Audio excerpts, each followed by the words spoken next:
कालामान्नो, एखादी गोष्ट अनुश्रवणातून म्हणजेच ऐकीव माहितीवरून स्वीकारू नका. परंपरा आहे म्हणून स्वीकारू नका.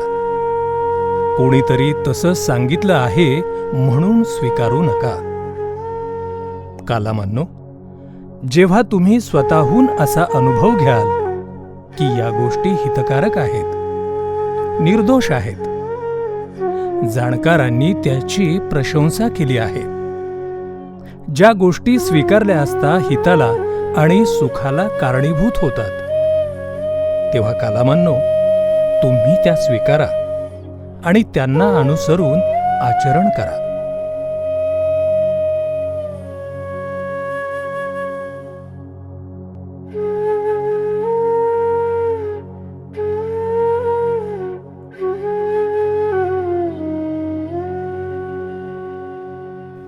डॉक्टर आह साळुंखे म्हणजेच अण्णा हरीश साळुंखे आह यांचा जन्म मुक्काम शिवाजीनगर म्हणजेच पूर्वीची खाडेवाडी तालुका तासगाव जिल्हा सांगली इथे शेतकरी कुटुंबात झाला.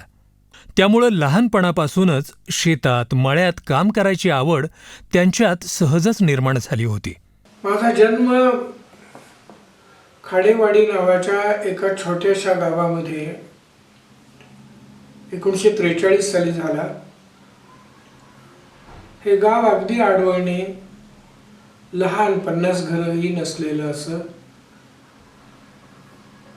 तिथंही आम्ही गावापासून बऱ्याच अंतरावर मळ्यामध्येच राहत होतो.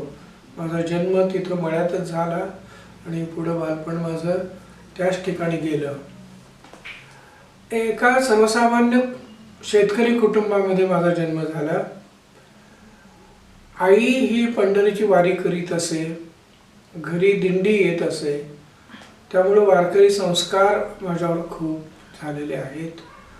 वडील मात्र देवधर्म, पूजा अर्चा यापेक्षा शेतातले कष्ट, गाई गुरं यांच्यावर अत्यंत प्रेम करणारे आणि त्यामध्येच ईश्वर आहे असं मानणारे असे होते. या दोघांच्याकडून आणि माझ्या सगळ्या भावंडांच्याकडून मला शारीरिक कष्टाचा फार मोठा वारसा मिळाला. मी सर्वात लहान असल्यामुळं मला या शारीरिक कष्टामध्ये फार गुंतावं लागलं नाही.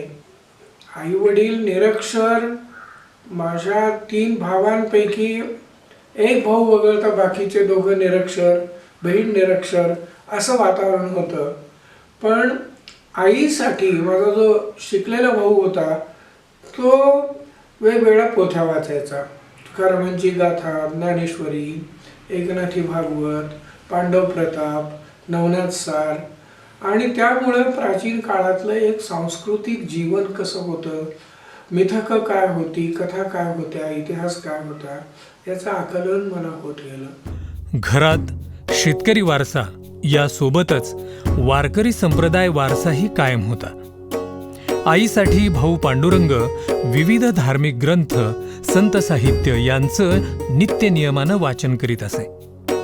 घरी दिंडी येत असे, त्यामुळं ओव्या, गीतं आणि कथा त्यांना मुखोद्गत होत्या. आह हे शेतात हातभार लावणं, मोट चालविणं, नांगर चालविणं, बैलगाडी चालवणं इत्यादी गोष्टी हौसेखातर भावाबरोबर करत. आहांची स्मरणशक्ती लहानपणापासूनच अतिशय उत्तम होती.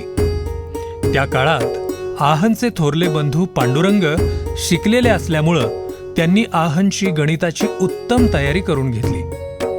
गावात फक्त इयत्ता 4थी पर्यंतच शाळा होती. इयत्ता 5वी पासून शाळेसाठी रोज 7-8 किलोमीटर तासगावला पायी जायचं आणि तितकंच पायी परत यायचं. शाळेत वर्गशिक्षक पांडुरंग दामोदर जोशी यांनी आह यांची भाषा, गणित आणि इतिहास या विषयांची खूप चांगली तयारी करून घेतली. त्यांनी आहांना 7वीला शिष्यवृत्तीला बसवलं. ही शिष्यवृत्ती मिळाल्यामुळं आहांचं पुढील शिक्षण चालू राहिलं. आहांचं इयत्ता 8वी ते इयत्ता 11वी हे माध्यमिक शिक्षण तासगाव हायस्कूल इथं झालं. याच दरम्यान त्यांचे आणखी एक शिक्षक रानडे गुरुजींनी संस्कृत आणि इंग्रजी या विषयांच्या व्याकरणाची जन्मभर उपयोगी पडेल अशी त्यांची जय्यत तयारी करून घेतली. टिळक महाराष्ट्र विद्यापीठ इथून संस्कृत आणि इंग्रजी विषयाच्या परीक्षा दिल्या. राष्ट्रभाषा पंडितची पदवीला समकक्ष असलेली परीक्षा त्यांनी दिली. महाविद्यालयात शिक्षण घेत असताना प्राध्यापक डॉक्टर वीना कुलकर्णी यांनी हिंदी मराठी शिकवताना चिकित्सा कशी करावी ते शिकवलं. प्राध्यापक डॉक्टर विबा इनामदार यांनी PhD पर्यंत मार्गदर्शन अत्यंत जिव्हाळ्यानं आणि उत्तम रीतीनं केलं. उमेदीच्या काळात कोल्हापूर येथील श्री स्वामी विवेकानंद शिक्षण संस्थेच्या सातारा येथील लाल बहादूर शास्त्री महाविद्यालयात 32 वर्ष संस्कृत आणि प्रारंभीचा काही काळ मराठी याही विषयाचं अध्यापन केलं. हे शिवाजी विद्यापीठाच्या संस्कृत अभ्यास मंडळाचे अध्यक्ष आणि वाङ्मय विद्या शाखेचे अधिष्ठाता होते. काही काळ नाशिक येथील यशवंतराव चव्हाण मुक्त विद्यापीठाचे सातारा केंद्र प्रमुखही होते. अशा प्रकारे आहंनी शिक्षणदानाच्या महत्त्वपूर्ण भूमिका बजावत यथोचित जबाबदाऱ्या पार पाडल्या. PhD साठी मी चार्वाक दर्शनाचा चिकित्सक अभ्यास हा विषय घेतला आणि मग PhD झालो.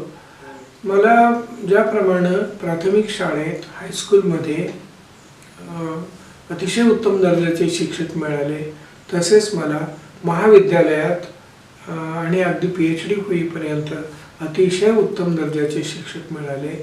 त्यामुळं मला एकूण माझ्या शैक्षणिक विकासामध्ये माझ्या सर्व शिक्षकांविषयी अतिशय कृतज्ञता व्यक्त करावी असं वाटतं.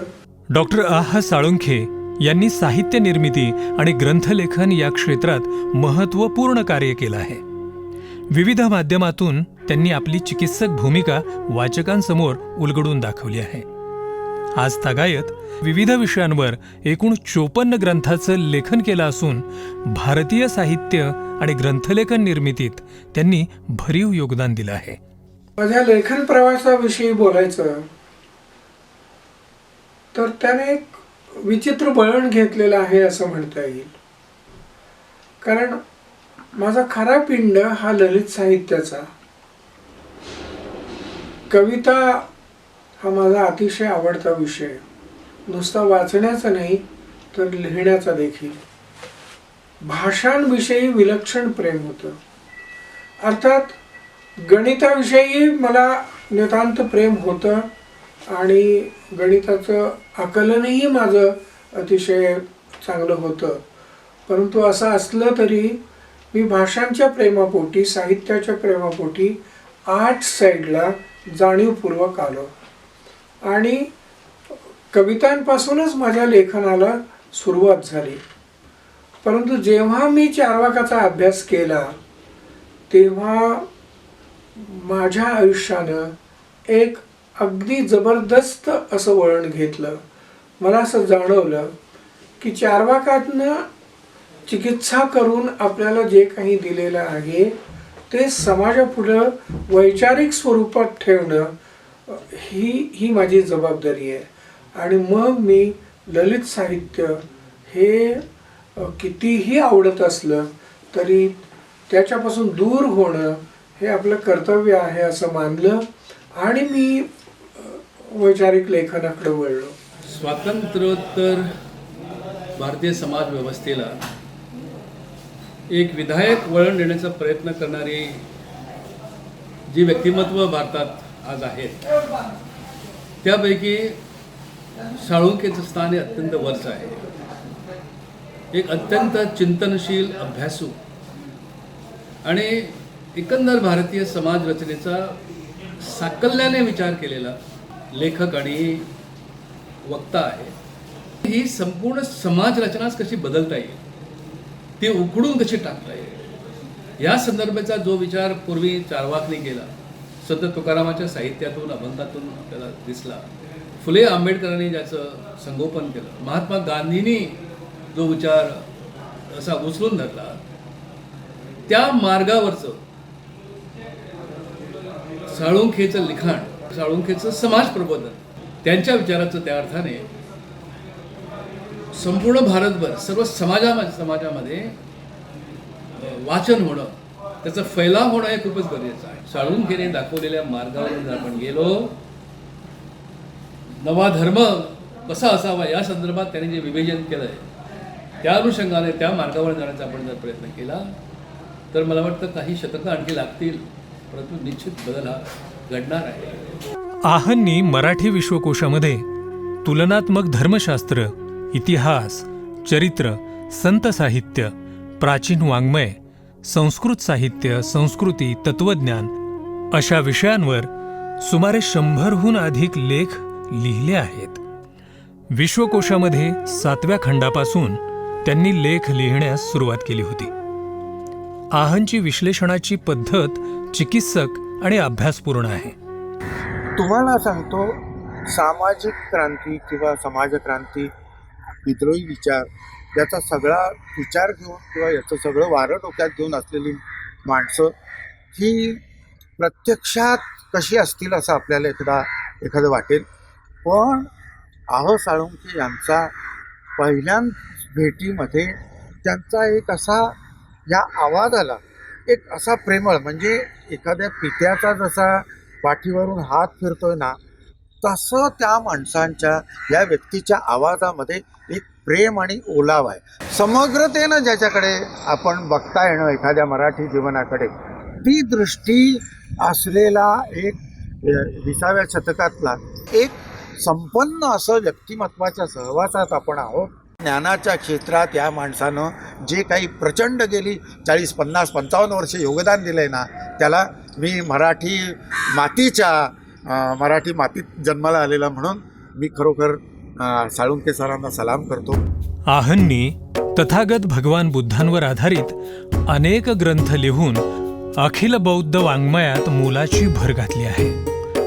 त्यांनी सर्वोत्तम भूमिपुत्र गौतम बुद्ध, सर्वोत्तम भूमिपुत्र आक्षेप, डॉक्टर बाबासाहेब आंबेडकरांची विचारधारा आणि लेखकाची भूमिका, तथागत बुद्ध आणि संत तुकाराम, बुद्ध स्तोत्र आणि जगणं बदलून टाकणारे बुद्धाचे मंगलसूत्र इत्यादी संशोधनपर ग्रंथ लिहिलेले आहेत.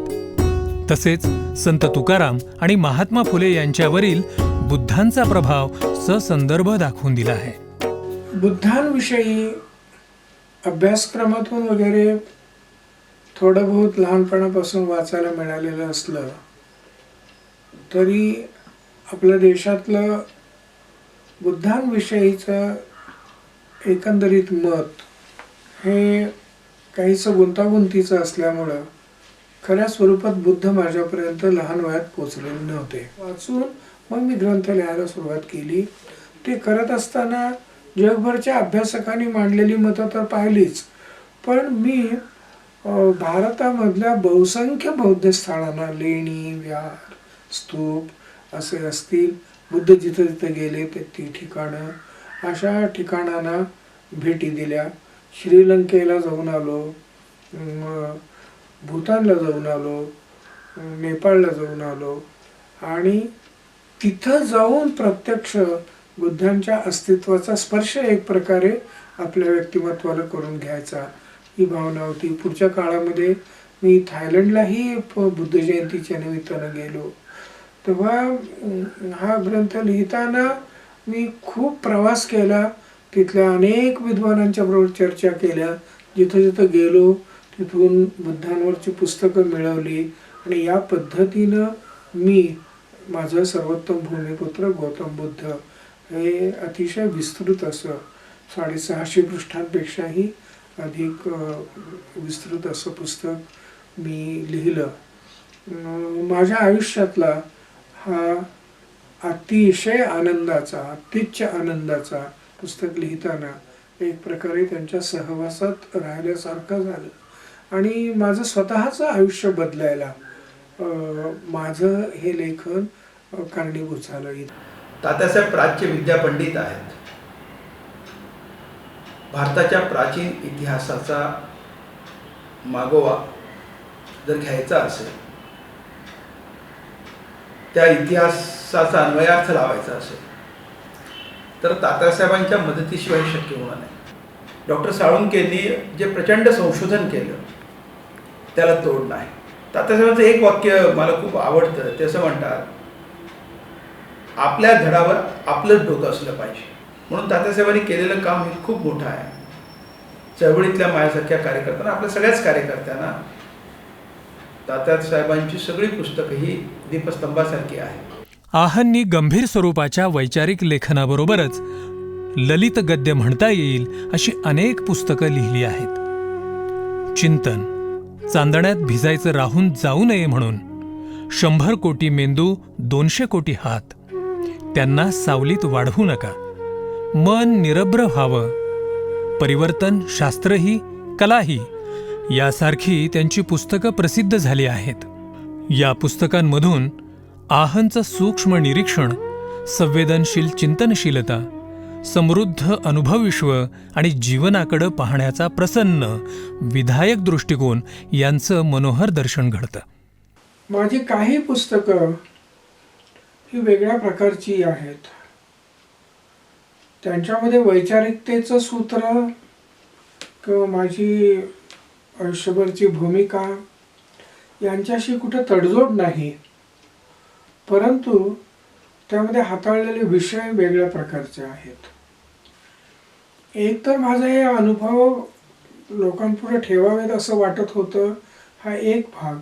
दुसरा एक भाग, मी जे वैचारिक लेखन केलं त्यामध्ये नाही म्हटलं तरी जी परंपरागत व्यवस्था आहे त्या परंपरागत व्यवस्थेतल्या अतिशय क्लेशकारक अशा ज्या गोष्टी त्यांचा नकार करणं हे मला आवश्यक होतं.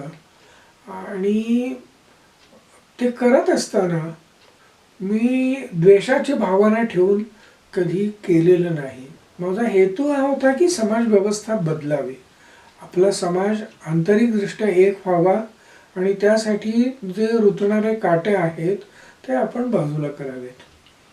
पण एक खेदाची गोष्ट मला गेल्या काही वर्षांमध्ये विशेषत्वाने जाणवू लागली की माझ्या साहित्याचा उपयोग काही उथळ मनाचे लोक, विशेषतः काही वक्ते, हे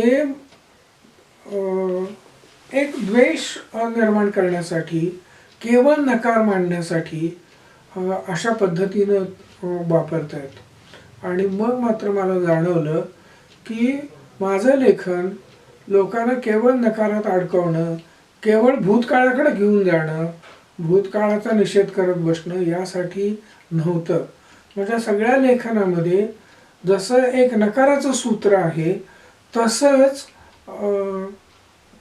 आपल्या भावी पिढ्यांनी आपलं स्वतःचं जीवन अधिक सुंदर कसं बनवावं हे तत्त्व माझ्या या सगळ्या लेखनामध्ये मुलांच्यासाठी, मुलींच्यासाठी काही ठेवणं गरजेचं आहे. आणि उदाहरणार्थ आपल्याला असं दिसेल की मी 100 कोटी मेंदू 200 कोटी हात म्हणतो, त्यावेळेला आमची लोकसंख्या ही 100 कोटी झाली म्हणजे आमच्या देशावरचा इतका बोजा वाढला. खरं ही लोकसंख्या जास्त आहे, तिथला आवर घातला पाहिजे, हे खरं आहे. पण या मुद्द्याकडेच एका वेगळ्या दृष्टिकोनातून बघता येतं की आमच्याकडं आमच्या देशामध्ये 100 कोटी मेंदू आहेत जे स्वतंत्रपणानं प्रतिभाशाली अशा प्रकारचा विचार करू शकतात. आणि या प्रत्येकाचे 2-2 हात घेतले तर 200 कोटी हात आहेत की जे काही ना काही घडवू शकतात. तेव्हा त्या अशा गोष्टींमधूनही काही आपल्याला विधायक पाहता येते का हे पाहण्याचा प्रयत्न करावा. आपल्या ज्या काही अंतःशक्ती आहेत, निसर्गानं दिलेल्या पोटेन्शियलिटीज आहेत, त्या अधिकाधिक फुलवण्याचा प्रयत्न आपल्याला कसा करता येईल तो करावा. जो मनुष्य सामान्य माणसाच्या संगतीमध्ये रमतो, माझ्या दृष्टीने तो खऱ्या अर्थाने श्रेष्ठ असतो. जाणत्या होणे मज नेणं त्याची गोडी, असे संत तुकाराम म्हणतात. सर या उक्तीचे एक चालते बोलतं उदाहरण आहे. बुद्धाची करुणा आणि ख्रिस्ताचं प्रेम यांचा सुंदर मिलाप सरांच्या व्यक्तिमत्वामध्ये झालेला आहे. म्हणून सरांच्या सानिध्यात मला ख्रिस्तही भेटतो आणि बुद्धही. सिंधू संस्कृतीपासून सुमारे 5,000 वर्षांचा स्त्रियांचा इतिहास चिकित्सक पद्धतीनं सर्वांसमोर ससंदर्भ ठेवण्याचं मोठं ऐतिहासिक कार्य आहननी आपल्या लेखनातून केलं आहे. चार्वाक, बळी, बुद्ध, फुले शाहू आंबेडकर इत्यादी महापुरुषांनी दिलेल्या स्वातंत्र्य, समता, न्याय, बंधुता, एकता या मानवी मूल्यांच्या आधारे महाराष्ट्राच्या सांस्कृतिक क्षेत्रामध्ये गेल्या 40 वर्षाहून अधिक काळ केलेलं चिंतन हे त्यांचं महत्त्वाचं योगदान आहे. शिवधर्म गाथेतून आपल्या प्रमुख प्रेरणास्थानांमध्ये पार्वती, जिजाऊ, सीता इत्यादी स्त्रियांचा समावेश केला आहे. शिवधर्माच्या या संकल्पनेमध्ये जात, धर्म, लिंग, पैसा अडका, प्रतिष्ठा अशा प्रकारे माणसात कोणत्याही प्रकारचा भेदभाव करता कामा नये असा नियम करण्यात आलेला आहे. त्याबरोबरच स्त्रियांचे जे अनेक प्रश्न आहेत, उदाहरणार्थ अगदी तरुण वयात एखादी मुलगी विधवा झाली तरी तिचा पुनर्विवाह केला जात नाही. आपल्या प्रतिष्ठेपायी त्या मुलीच्या आयुष्याचा बळी दिला जातो. असं अजून आपल्या अनेक जनसमूहातून चालू आहे. आम्ही या बाबतीमध्ये अतिशय स्पष्टपणानं अशा मुलींच्या आयुष्याची घडी व्यवस्थित बसवून देणं आणि त्यांना आपलं पूर्णपणे फुललेलं आयुष्य जगण्याचा अधिकार देणं याची व्यवस्था केलेली आहे.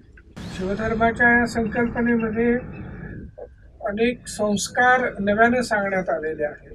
स्त्री पुरुषांना परस्परांच्या विषयीचा स्नेहभाव, मैत्री, प्रेम आणि अगदी शारीरिक प्रेम याचं देखील आकलन व्हावं. योग्य वेळी या पद्धतीचं प्रशिक्षण त्यांना देणं, हे जर घडलं नाही तर कित्येकदा आयुष्याचं मातेरं होतं. समाज ऋण संस्कार असा एक नव्यानं घेण्यात आलेलं आहे की ज्यामध्ये समाजानं आपल्याला काहीतरी दिलेलं असतं आणि त्याची परतफेड आपण कोणत्या ना कोणत्या स्वरूपात केलेली आहे. आणि अतिशय महत्त्वाची गोष्ट अशी की धर्म कालबाह्य झाला, आता धर्माचा काही उपयोग नाही, वैज्ञानिक युग आलेलं आहे, हे सगळं मान्य आहे. किंबहुना आम्ही शिवधर्मामध्ये घेतलेली भूमिका अशी आहे की विज्ञान हेच सृष्टीच्या कारणकार्य संबंधाच्या बाबतीतलं अंतिम सत्य सांगू शकतं आणि त्यामुळं हा विज्ञानावर आधारलेला भारताचं जे संविधान आहे त्या संविधानावर निष्ठा ठेवणारा आणि एक मानवतेची तत्व त्याच्यामध्ये पाळली जातील अशा प्रकारचा विचार घेऊन जाणारा अशा प्रकारचा हा शिवधर्म आहे. राजा शिवछत्रपती या ग्रंथात शूर्पणखा, हिडिंबा, उर्वशी इत्यादी स्त्री व्यक्तिरेखांविषयी हिणकस भाषा वापरली. याउलट आह शोषित स्त्रियांची बाजू समर्थपणे मांडतात. पण त्याचबरोबर एकूण सर्वच स्त्रियांना स्वातंत्र्य, समानतेचे अधिकार प्राप्त व्हावेत ही त्यांची भूमिका कायम ठेवतात. ही भूमिका जर घेतली तर त्या भूमिकेतून भारतीय समाज एका अवनत अवस्थेतून एका अतिशय उन्नत अवस्थेकडे जाईल असा आमचा विश्वास आहे. हा चिकित्सेच्या आधारे पुढे जातो असा आमचा विश्वास आहे आणि त्यामुळं शिवधर्म प्रकट झालेल्या दिनापासून चिकित्सेसाठी खुला आहे. त्याच्यामध्ये फेरफार होऊ शकतात, बदल होऊ शकतात. या ग्रंथातला शब्द हा अंतिम शब्द आहे अशा प्रकारची भूमिका नाही. काळाच्या ओघात नव्या पिढीची नवी स्वप्न असतात, नव्या आशा आकांक्षा असतात, तर त्यांना योग्य तो न्याय देईल अशा प्रकारची व्यवस्था निर्माण करण्यासाठी बदल करत जाणं याचं स्वागत करणारा असा हा शिवधर्म आहे. भारतामध्ये मात्र अत्यंत विचित्र आणि वेगळी परिस्थिती निर्माण झाली.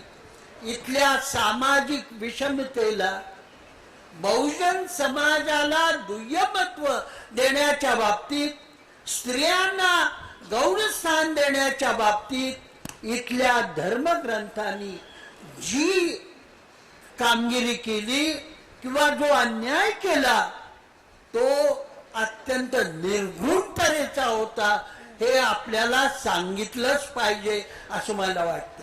त्या विषमतेवर डॉक्टर आहा साळुंखेंनी आपल्या जीवनभर ज्या पद्धतीने हल्ले केलेले आहेत, ज्या पद्धतीने तो अन्याय पुढे आणलाय, ते काम या देशामध्ये दुसऱ्या कुठल्याही व्यक्तीने इतक्या समर्थपणे केलं असेल असं मला वाटत नाही.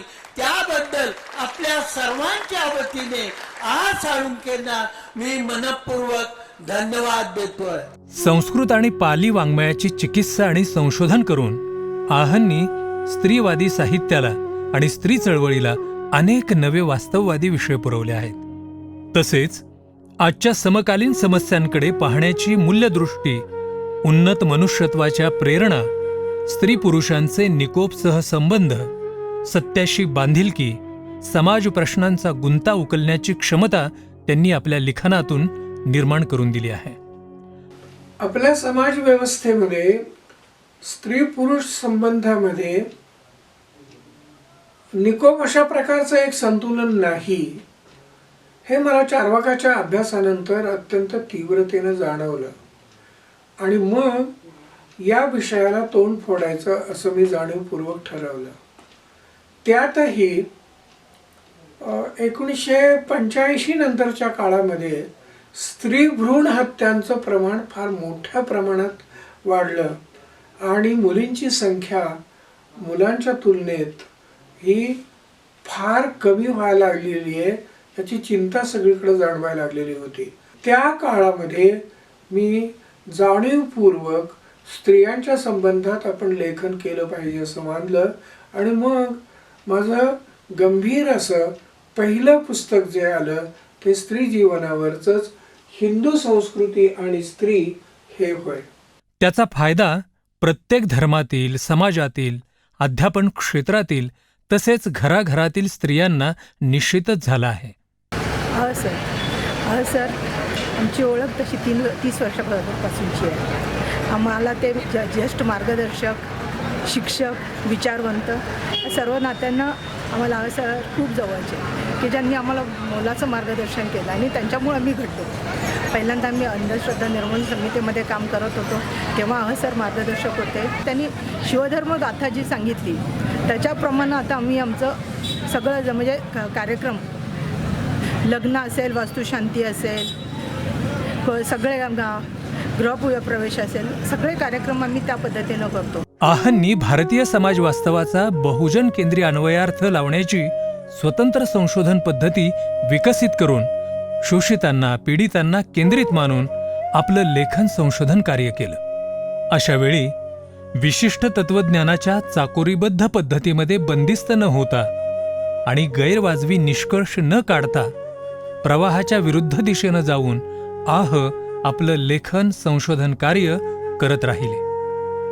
आक्षेपकांच्या कठोर टीकेनं विचलित होऊन अभिरुचिहीन किंवा शिवराळ मांडणी त्यांनी आपल्या लेखनातून कधीच केली नाही.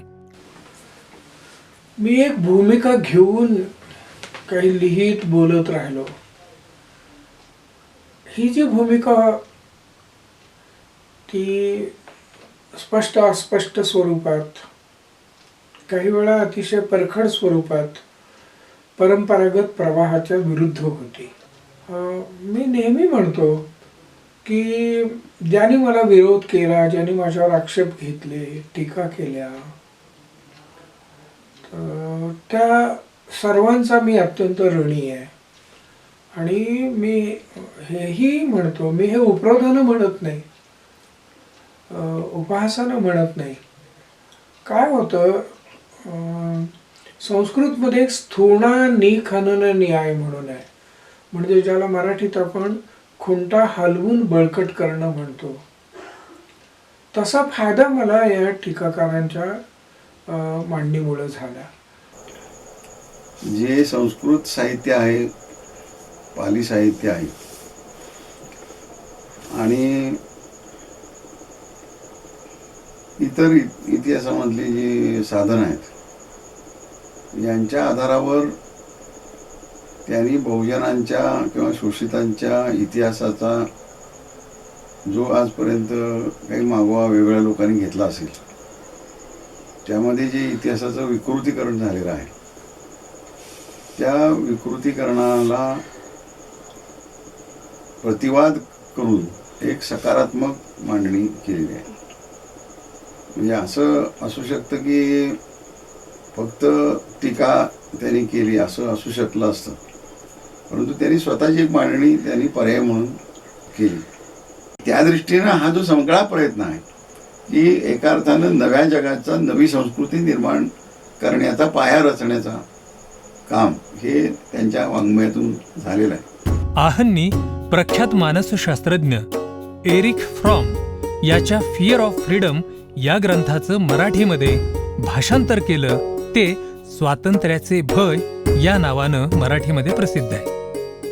महाराष्ट्र राज्य साहित्य आणि संस्कृती मंडळानं हे पुस्तक प्रकाशित केलं. त्याच सोबत त्यांनी National Book Trust of India या संस्थेसाठी करतार सिंग दुग्गल यांच्या Secular Perception in Sikh Faith या ग्रंथाचं मराठीमध्ये शीख धर्मातील धर्मनिरपेक्ष जाणीवा या नावानं भाषांतर केलं आहे. याशिवाय याच संस्थेसाठी के सच्चिदानंद मूर्ती यांच्या नागार्जुन या इंग्रजी ग्रंथाचं नागार्जुन या नावानंच मराठीत भाषांतर केलं आहे. या ग्रंथात नागार्जुन या बौद्ध तत्ववेत्त्याचं चरित्र आणि विचार अंतर्भूत आहेत. सोबतच वासुदेव लाटकर शास्त्री यांच्या शाहूचरितम या संस्कृत ग्रंथाचं मराठीमध्ये भाषांतर केलं आहे. डॉक्टर आह साळुंखे 1970 पासून जाहीररित्या सभांमधून भाषणं देत असले तरी त्यांची महाराष्ट्रभर भटकंती आणि व्याख्यानं 1980-81 पासून सुरू झाली. याच सुमारास तात्यांनी चार्वाकांवर लिहिलेली लेखमाला सातारा जिल्ह्यातील वाईच्या नवभारत मासिकात प्रकाशित झाली आणि दुसरीकडं किर्लोस्कर मासिकाच्या जून 1981च्या अंकात मराठा समाजावरील आत्मनिरीक्षणात्मक स्वरूपाचा लेख प्रसिद्ध झाला. तो लेख इतका गाजला की केवळ महाराष्ट्र राज्यातूनच नव्हे तर भारताच्या इतर राज्यातून आणि विदेशातूनही मराठी भाषिकांची 3 पोती भरतील इतकी पत्र प्रतिक्रिया म्हणून आल्याची संख्या किर्लोस्करांनी नोंदवून ठेवली आहे. तेव्हापासूनच आह साळुंखे यांना अखिल महाराष्ट्रातून व्याख्यानांची आमंत्रणांवर आमंत्रणं येऊ लागली. मी आह साळुंखे वाचले, ऐकले, त्यांच्याबरोबर राहून मला ते जे कळले त्यांच्याबद्दल त्यांच्या आमच्या 4-5 वेळाच्या गाठीभेटी झालेल्या आहेत. मी कॉलेजमध्ये असताना मला ते सिनियर होते शिकवायला, तेव्हा मी विद्यार्थी स्टुडंट होतो. अतिशय वास्तववादी दृष्टिकोन ठेवून मानवजातीचा त्यांनी जो अभ्यास केला आहे तो पुराव्यानिशी सिद्ध केलेला आहे. आत्ताच्या काळात त्यांनी अभ्यास करून एक नक्की दृष्टिकोन दिलेला आहे.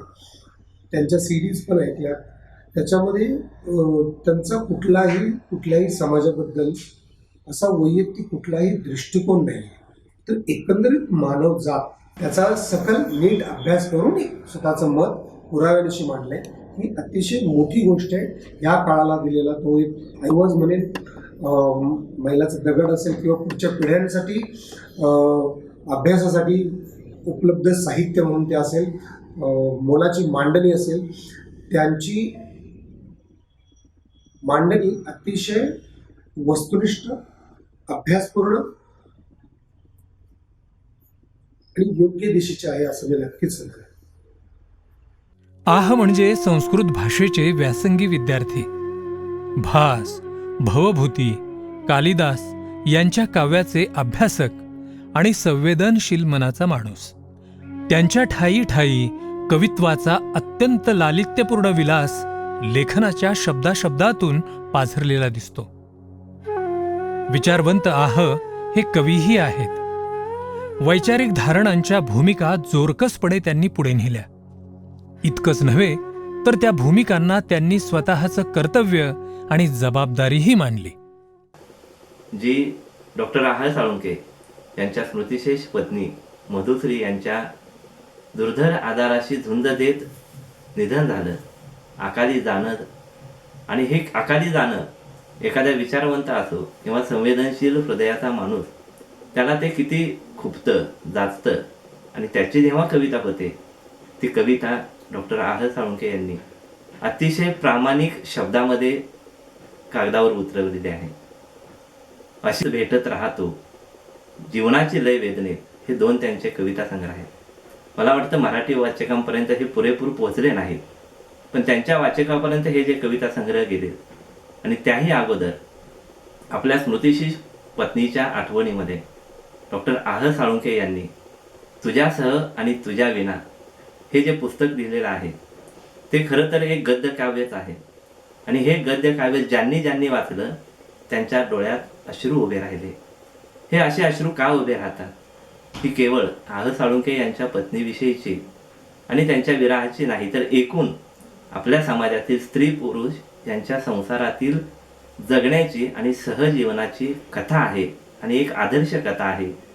हे करताना मनातल्या भावनांचा कोपरा त्यांनी कधीच कोरडा होऊ दिला नाही. याचं कारण म्हणजे त्यांच्या काळजात असलेली कवितेची ऊल. आपल्या स्वतःच्याच पुस्तकांमध्ये काही आवड निवड सांगणं हे खरोखरच मलाच काय, पण कुठल्याही साहित्यिकाला खूप अवघड वाटणारं कामच आहे. तरी तुझ्यासह आणि तुझ्या विना हे माझं पुस्तक माझ्या इतर काही पुस्तकांप्रमाणेच माझ्या अत्यंत आवडीचं आहे. खरं म्हणजे एकीकडं अतिशय तार्किक, सूत्रबद्ध, कठोर लिहिणारा असा मी, अशा पद्धतीनं विचार करणारा मी, आतून खरं म्हणजे मी अतिशय भावनाशील आणि संवेदना जपणारा असा मनुष्य आहे. आणि अखेरीस मी तिच्या मृत्यूनंतर माझ्या या पुस्तकाच्या एका पृष्ठावर ज्या 4 ओळी लिहिलेल्या आहेत त्या या प्रसंगी मी आवर्जून वाचून दाखवेन. तुझा सहवास मधुर मधुर, मृत्यूस फितूर कसा झाला, तुझ्या देहासवे दाहिले मी मन, उरले हे तन पाचोळ्याचे. आहंच्या वैचारिक मांडणीतही कवितेचे जिवंत कोपरे उजळताना दिसतात. त्यांच्या अनेक शब्दांना, विधानांना सुभाषितांचं मोल प्राप्त होतं. हे केवळ आहंमध्ये एक संवेदनशील कवी असल्यामुळंच. आह साळुंखे यांच्या या विशेष कार्याबद्दल आजवर त्यांना मानाचे शासकीय तसेच इतर महत्त्वपूर्ण 95 पुरस्कार मिळाले आहेत. तसेच नुकतेच 2018-19 मध्ये त्यांच्या वयाच्या 75 वर्षपूर्तीकरिता त्यांचा आणि त्यांच्या संशोधन लेखन कार्याचा महाराष्ट्रभर अमृत महोत्सव 41 ठिकाणी साजरा करण्यात आला. पर्यटनाविना माणूस म्हणजे अंधाराचा सोबती, असं प्राचीन भारतीय ऋषीमुनींनी नोंदवून ठेवलं आहे. जगाच्या दर्शना वाचून जे ज्ञान मिळतं ते अपूर्णच असतं, असं सेंट ऑगस्टीन यांनी म्हटलं आहे. ज्ञान मिळवण्याची जी 4 प्रमुख साधनं मानली जातात त्यात पहिल्या क्रमांकावर पर्यटन तर वाचन हे 4थ्या क्रमांकावर येतं. डॉक्टर आह साळुंखे यांचं सतत चाललेलं अध्ययन, अध्यापन, संशोधन, वाचन, मनन आणि चिंतनाचा जसा विशालपट आहे, तसाच त्यांच्या अगदी लहान वयापासून ते आजही अथक सुरू असलेल्या पर्यटन तथा प्रवासाचाही व्यापक अवकाश आहे. थोर चिनी प्रवासी ह्युयन संगचे चरित्र, त्याच्या थक्क करणाऱ्या प्रवासातून उलगडून दाखवणारे साळुंखे सर देखील स्वतःच एक समृद्ध प्रवासी बनलेले आहेत. प्रवास करताना निसर्गाशी जवळीक साधणं, संस्कृती, समाज, इतिहास, प्राचीन स्थळं याविषयी जाणून घेणं ही ओढ कायम लागून राहिलेली असल्यानं आहंचा प्रवास सातत्यानं होत राहिला आहे. हिमाचल प्रदेश, कर्नाटक, केरळ, भूतान ही आहंच्या आवडीची आणि भ्रमंतीची खास पर्यटन स्थळ जिथं जाण्यास ते कायम उत्साही आणि आग्रही असतात. भारत देशासोबतच विदेशातही श्रीलंका, भूतान, नेपाळ, थायलंड, ऑस्ट्रेलिया, युरोपातील Italy, Switzerland, France, England, Spain, Holland, Belgium, Austria आदी देशांचा आहांनी मनमुराद प्रवास केला आहे. प्रवास करत असताना मित्र, सहकारी, विद्यार्थी आणि चाहते हे देखील आहांसोबत प्रवासाला मोठ्या आवडीनं आणि उत्साहानं जाऊ लागले. आहांसोबतचा प्रवास म्हणजे ज्ञान, माहिती आणि प्रबोधनाची पर्वणीच ठरते. पर्यटनाविषयी आह म्हणतात की प्रवास हा माझा ऊर्जा स्रोत आहे.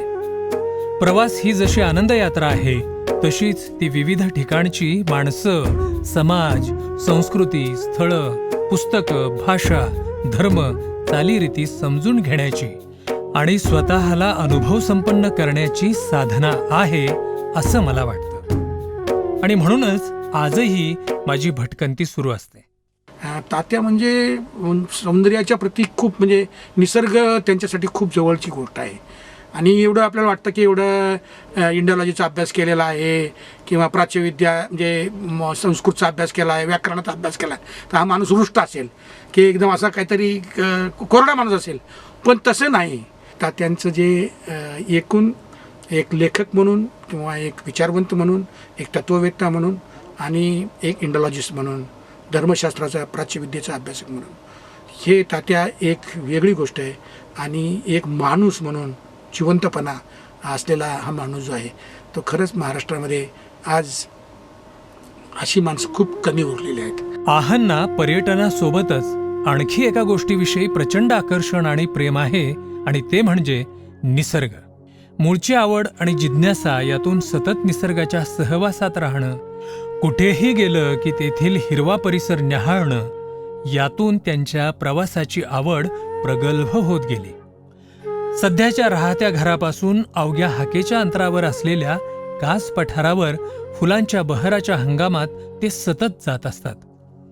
तेथील रंगबिरंगी वेगवेगळ्या जातीच्या झाडाझुडपांचा, फुलांचा रंग, गंध आणि निसर्गरम्यता श्वासात आणि हृदयात भरून घेण्यात त्यांना प्रचंड धन्यता वाटते. या प्रसंगी ते निसर्गाशी एवढे एकरूप होतात की त्यांचा आणि सभोवतालच्या निसर्गाचा एकमेकांशी अविरत संवाद चालू राहतो. बाहेरील विविध ऋतूंमधला निसर्ग आणि त्यातील बदल आहांना अंतर्बाह्य मोहून ठेवतो आणि त्यांच्या जगण्यात ताजेपणा राखून त्यांच्या विचारांना, लेखनाला, अध्ययनाला, संशोधनाला समृद्ध करतो आणि त्यांच्या आठवणींना उजाळा देऊन आहांना दिवसेंदिवस आणखी हिरवं करतो. ते घरी येणाऱ्या जाणाऱ्या सर्व मित्रांची, आप्तेष्टांची आपुलकीनं आणि आस्थेनं विचारपूस करतात. त्यांचं योग्य आदरातिथ्य करतात, स्वागत करतात. सरांचा खऱ्या अर्थाने संपर्क जो आहे तो मी रिटायर झाल्यानंतर आला. कॉम्रेड संपत देसाई या आणि आजऱ्यामधील नागरिकांनी सत्कार ठेवला आणि सरांनी सत्कारामध्ये जे भाषण केलं त्या भाषणामुळं माझ्या जीवनालाच पूर्णपणे कलाटणी मिळाली. आणि याचं सर्व श्रेय जे आहे हे श्रेय मी डॉक्टर आह साळुंखे यांनाच देत आहे. मातृ साने गुरुजींच्या नंतर मातृहृदयाचं वरदान या महाराष्ट्रामध्ये जर कोणत्या माणसाला लाभलेला असेल तर तो एकमेव माणूस आहे, तो म्हणजे डॉक्टर आह साळुंखे. आह साळुंखे, आह साळुंखे. त्यांना घरात लहानांपासून मोठ्यांपर्यंत सर्वजण आदरानं तात्या म्हणतात. जनाब डॉक्टर आह साळुंखे सर एक पूरे इंसान हैं, एक मुकम्मल इंसान हैं और जितनी एक इंसान में अच्छाइयाँ और खूबियाँ होनी चाहिए वो साळुंखे सर में है. मुझे कुछ न मिले दुनिया में, बस उस आदमी की मैं सेवा करूं, उसकी खिदमत करूं और उसके कदमों में रहकर मैं अपनी ज़िंदगी गुजारूं. एक पाक इंसान और एक शरीफ इंसान है और ऐसे शरीफ इंसानों की और ऐसे पाक इंसानों की देश को ज़रूरत है, कौम को ज़रूरत है, राष्ट्र को ज़रूरत है और नौजवानों को इसकी ज़रूरत है।